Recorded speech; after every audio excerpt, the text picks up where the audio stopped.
Hello, I'm Captain Phoenix and welcome to my corner. In this video I'm going to tell you about these two releases here, Jazz by Sun Ra Volume 1 and Volume 2. Two old recordings, but two records which has been re-released recently in February 2025 by Sam Records. I'm going to go through the artist Sun Ra, a little about him and the recording of these albums here. I'm going to tell you about the music on these records and this about something about this special release here, the Sam Records release. And I'm going to make my conclusion in the end of what I think about them. So I hope you'll find it interesting and hang on. Now, before we get started, I'd like to be totally clear. These two records here were sent to me by Fred Thomas, the man, the one-man run company, Sam Records. I'm very grateful for that. I've visited Fred a couple of times and spoken to him, interviewed with him, and there's some interviews on my channel here. So these were sent to me without any obligations, but I have not bought them myself, so that's clear now, I hope. So let's get into it. Well, Sun Ra was an American pianist, organist, composer and arranger, and a bit of a mystery and a cult figure in the musical world, I'd say. You can see there's a picture of him here from, I think, around when these albums was recorded. It's from the little booklet that comes with it. And the mystery around Sun Ra starts, we can just start when he actually was born. Most sources say that he was born in 1914, some say 1910, and some say 1928. So we're not certain about that, but yeah, around that time. And the book tells that he was born in Alabama, USA, even though he himself claimed that he came from the planet Saturn, and that he was here on Earth on a mission of peace. His original given name was Herman Poole Blount, but he took the name Sun Ra, inspired by the Egyptian god Ra, the god of the sun. In the Egyptian religion, Ra was a very important god. He was the creator of the world and the symbol of order and rebirth every day when the chaos of the night was gone. Ra was the force that made life start over again each day. So it's an important god that he took his name after.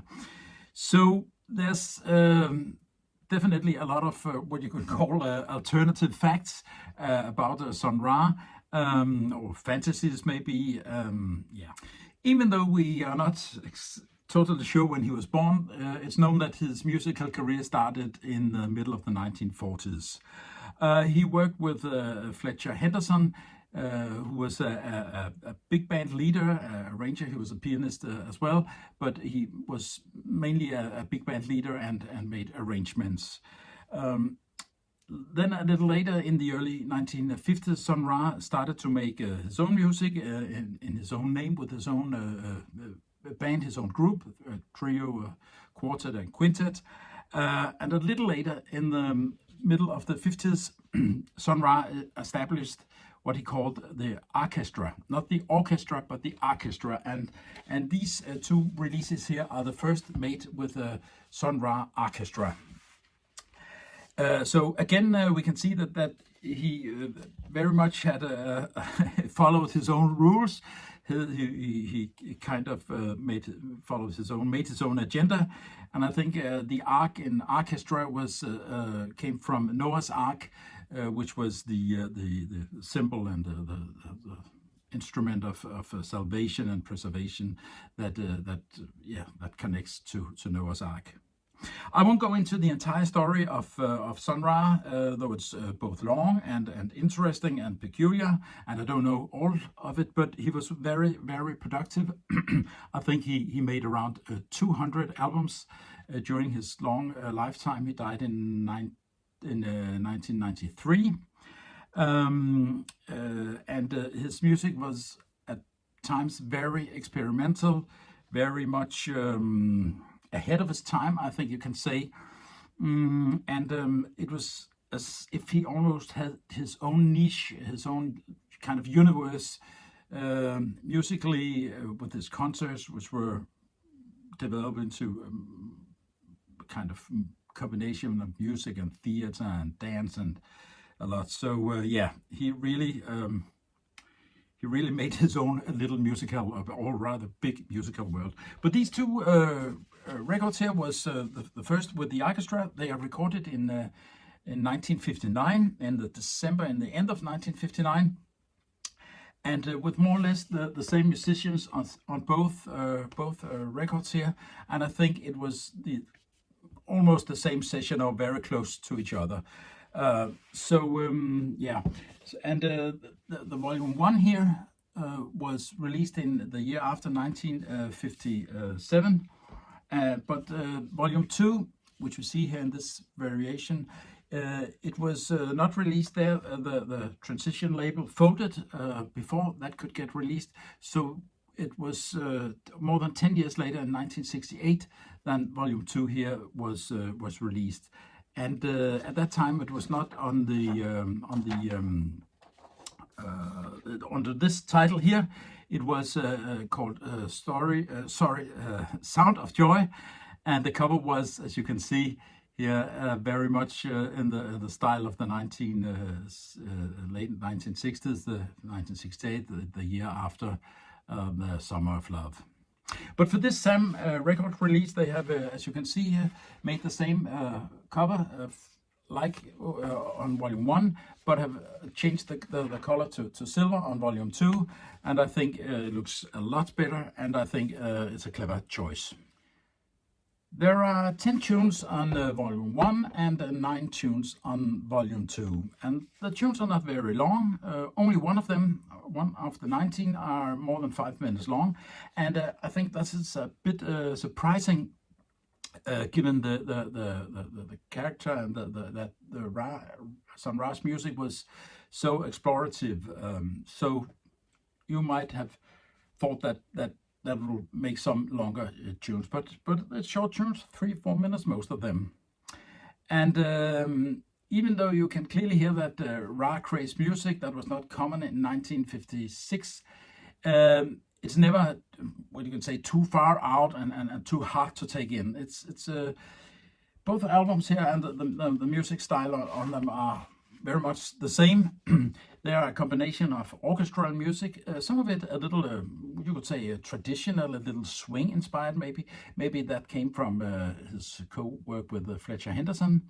There's some bebop or hard bop tunes here, and some, I think, there's some African inspiration with some drums and flutes. And maybe also some early modal tunes or elements in it, and a lot of other things.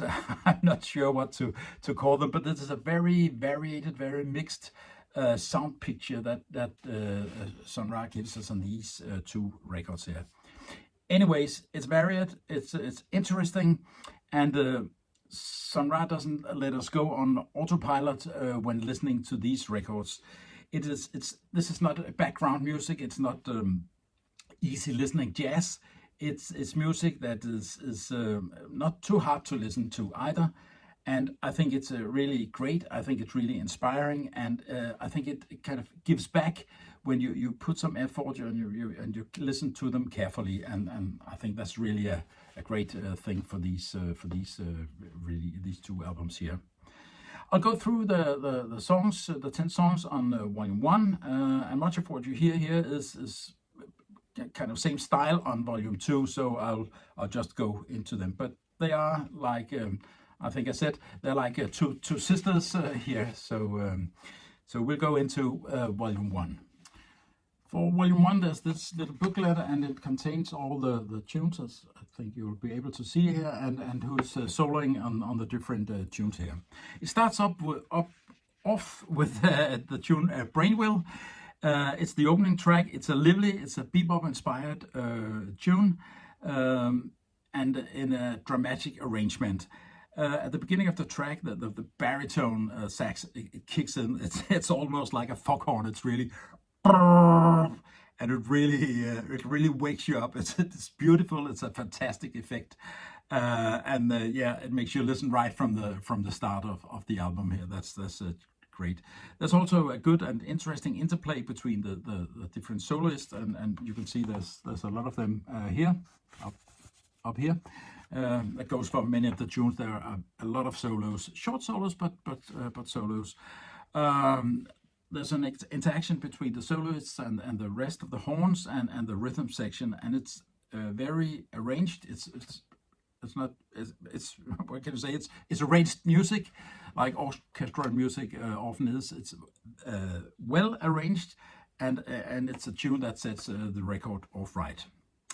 The next one is called Call for All Demons. It starts with the different parts of the horn sections contrasting each other. It's like it's a little combination of they're dancing with each other and they are fighting with each other. But it's very intense. It's very good, and then goes into a more traditional and lively part of the tune. The solos from almost all the instruments. Not at least from the drummer.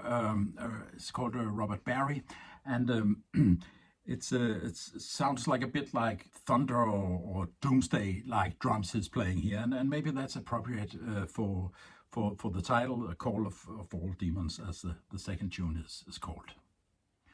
The third tune is called Transition. It's one of the more lively tracks on the album. It has an almost restlessness about it. The horn section is used together with the piano and a cowbell, very much as a rhythmical effect behind the soloist.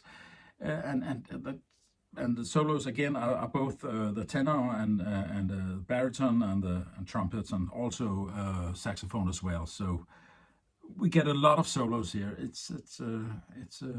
I think the arrangement reminds me a little bit of Sahib Shihab. He couldn't have learned something about this from this arrangement by Sun Ra.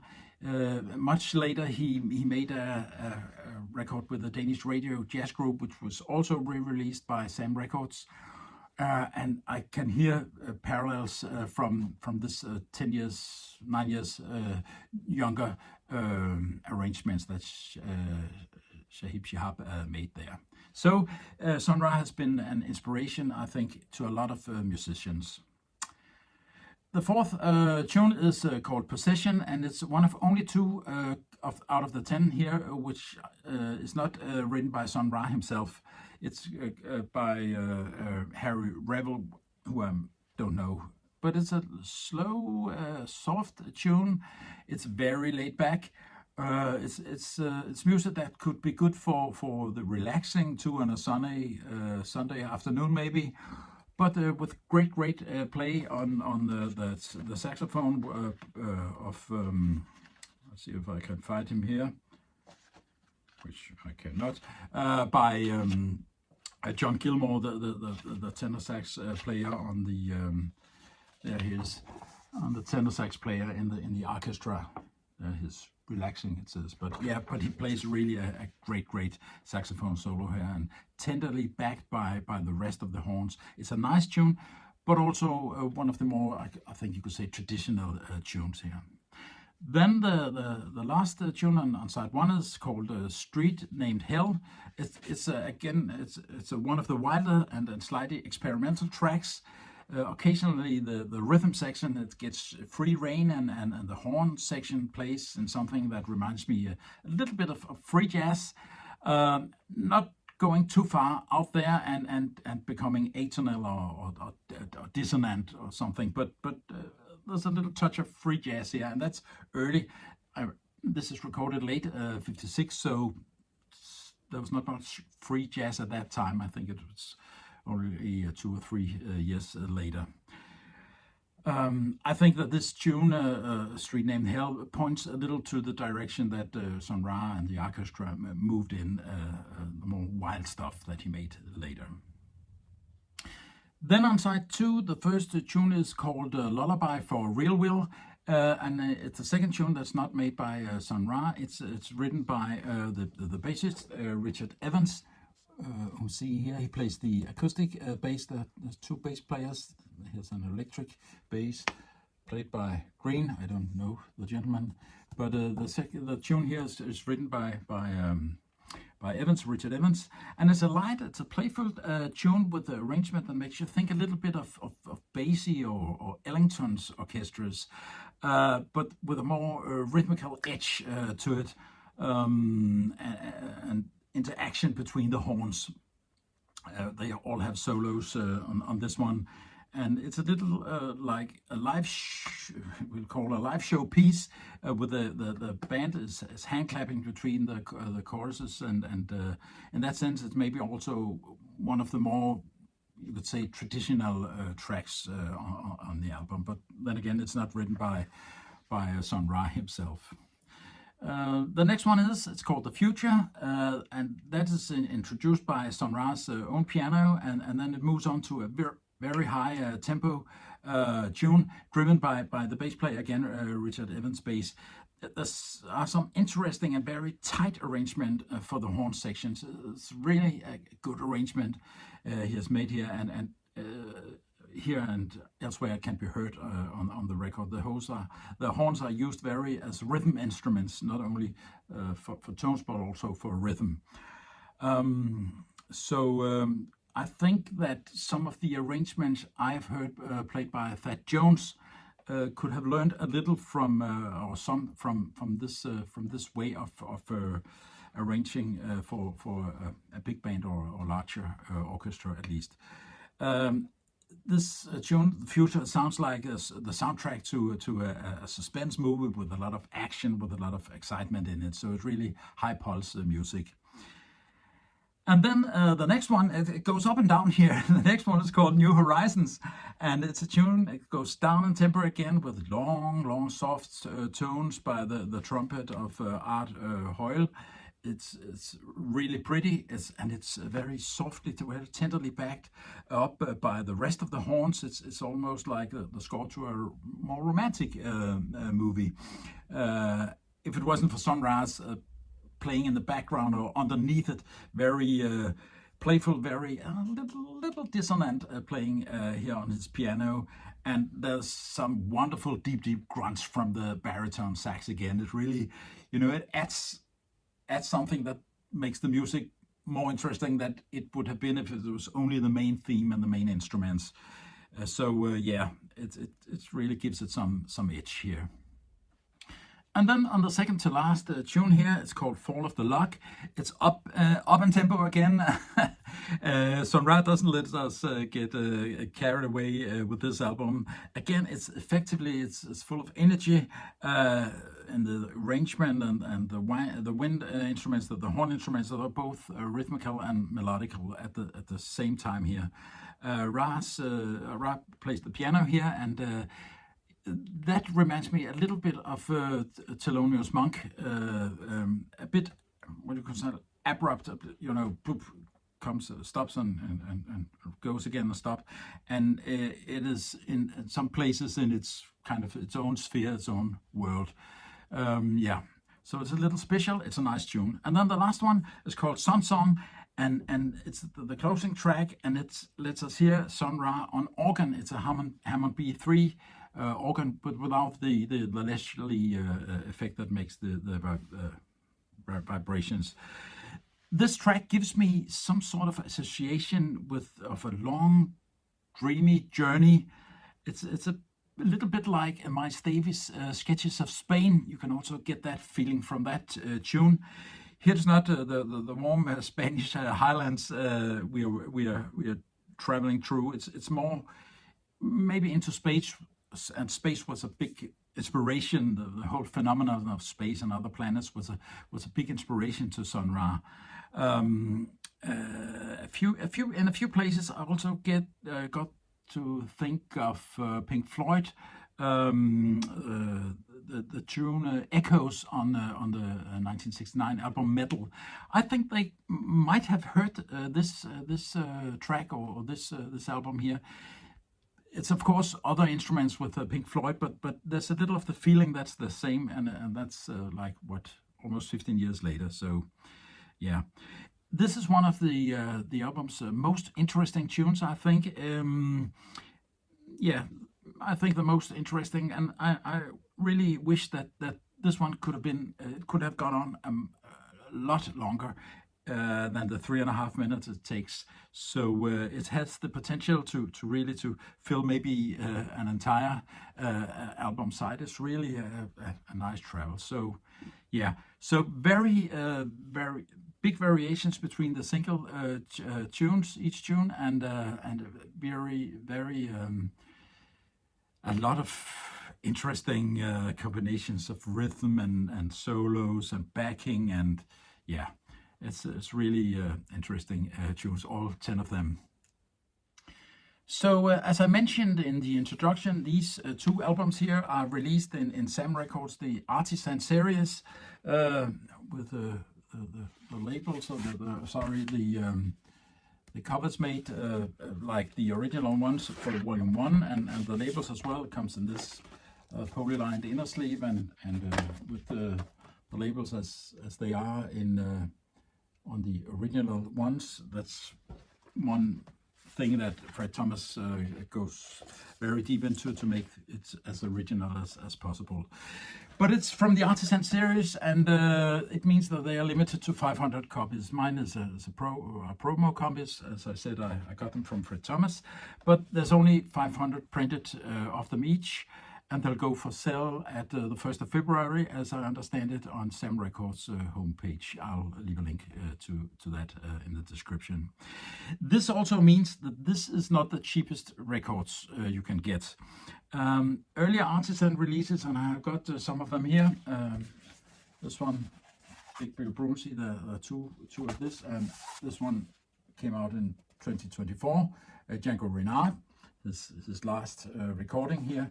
And they are in the Artisan series. I bought these ones. They are in the Artisan series as well, and they cost 100 or 110 euros. And in today's money, it's almost the same in dollars.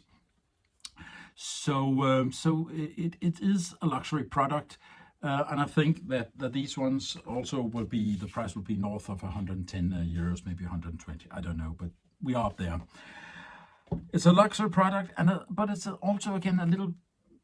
It's a product of art with a manual printed silkscreen covers here.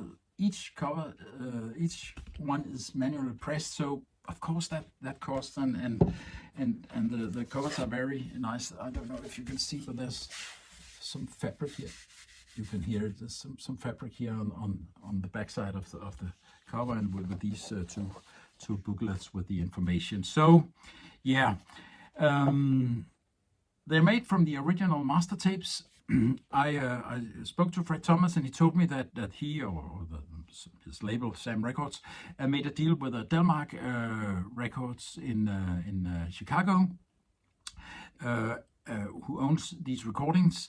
They sent a flat rate file transfer of the tapes to Sam Records, and then the mastering engineer, I think he's called Francois Le Xuan, I'm sorry if I butchered your name, remastered them as he has done with a lot of other Sam Records releases.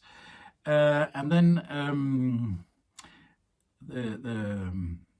and Fred also told me that he has or have heard the original transition albums, and he says that this one what we get here is clearer. Much clearer. The sound is much clearer on the Sam releases. So they have, I think they have cleaned up some of the defects, and on these ones and other ones, I don't hear any negative effects of the digital steps that has been in it. The lacquers here was cut by from high-res files by Kevin Gray at Coherent Audio. And the pressing was done by Garcia and Company, a small pressing company in the south of France, which has pressed the Django Reinhardt as well. So the music we get here has really been around the world: Chicago, Paris, back to the States with Coherent, and again to the south of France with processing. And even if there has been digital steps involved, I'll say they sound fantastic. They are clear, they are full, they are bright, clear, bright. They are very dynamic and with a very good resolution and separation between the many instruments that is involved here. That's great. The pressing is perfect, nothing less than perfect. This vinyl is as close to have no surface noise as I've ever heard any of my records have, and that is better than the Clarity vinyl on my 45 RPM kind of blue I bought from Analog Productions, just to mention one. This is more silent, so, and I don't think it's even a special formula of vinyl. It's just black vinyl. So yeah, so it's very good. Note that these ones are mono recordings, and I found that the sound is more solid and more focused when I play them with my mono cartridge. It's a Audio Technica AT33 mono cartridge, and that's that really makes the sound even better. So if you have or are thinking of getting a mono cartridge, this is the place to put it to work. So the conclusion here, to round it up. These two albums, they are full of interesting and enriching music in absolute top quality. I don't know many of the musicians, but they are doing a really good job. It's delivering a unique and a well-made piece of delivered in a unique and well-made piece of printing art here with the silk screen covers. If you look at Discogs, there's only here, the 19th of January, only one copy for sale of the original first pressing, and that is at the staggering price of 1,400 euros for VG copy. So compared to that, I think you can say that these releases are almost a scoop for a little over $100 or euros, and even if, as Fred Thomas says, they sound better. So yes, it is still a lot of money, 100, 110, maybe 120 euros for a single LP, but I think you actually get value for your money, and all the other artisan releases has sold out within not too long time, so there's a demand for this. For me, these releases here, with a handmade cover and top musical and technical quality, it's a very solid 4.5 out of 5 stars. So I recommend them. Try them. You can listen to them on YouTube and on the Fred Thomas and Sam Records homepage. So thanks for watching. Thanks for your time. I hope to see you back on my next video. Bye bye.